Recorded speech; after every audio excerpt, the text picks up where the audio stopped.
We got to talk about what Howie Roseman was able to do because they just they check all the boxes in the best way possible.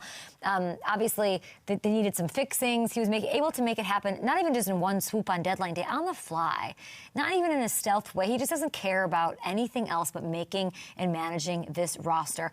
And I feel as though the Eagles are probably going to go to the Super Bowl because of these moves. This was the #1 total defense a year ago. They've been 23rd this year. Oof.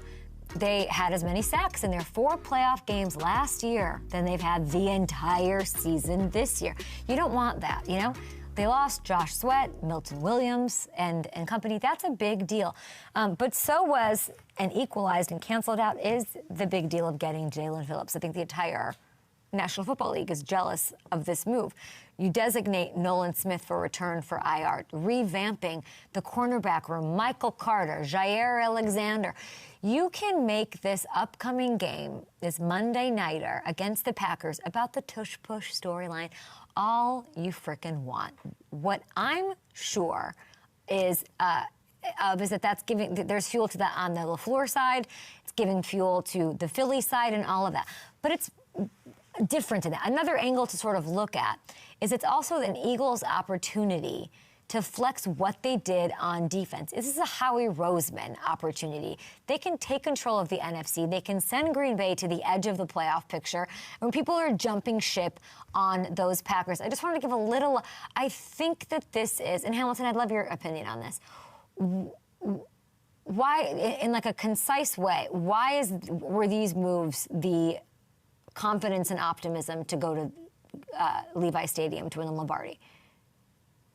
I think that pass rush is a big deal. That pass rush was a driving factor last year in getting them to that Super Bowl and getting the secondary where it needs to be. If Jair can play up to his potential, you got 2 all-pro corners there and Cooper DeJean doing his thing in the slot. And even if he doesn't, getting Michael Carter, that is still an upgrade at corner, even if Jair isn't healthy. So this is a huge deal. I don't have the odds up. What are the odds right now I think we even show for the Eagles to go as the complete team that they are, and these moves that they made that they needed to make? 23rd is not going to cut it. It's just not. And now you are. I remember saying around this time last year, this is the most complete team top to bottom. And you do have, like, Seattle's looking great. There's the Rams. But there's something, this game will be my game. And I remember because it was a clip that went viral where at this point, everyone was questioning the Eagles. All of this, just top to bottom, both sides of the ball.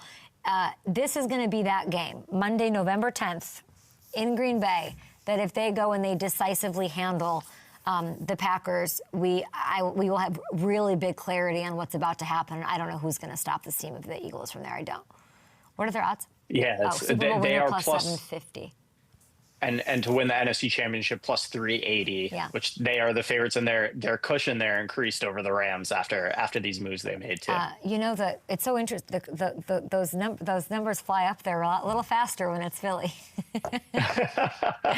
Our brilliant graphics dynamo, our mastermind, huge Eagles fan. John Coltrane is also a great musician.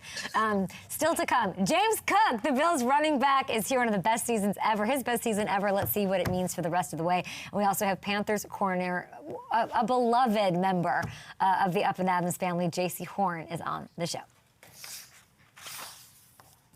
Up next, we've got Marcel Reese on the show. K-Makers. Marcel, what happened to the Raiders?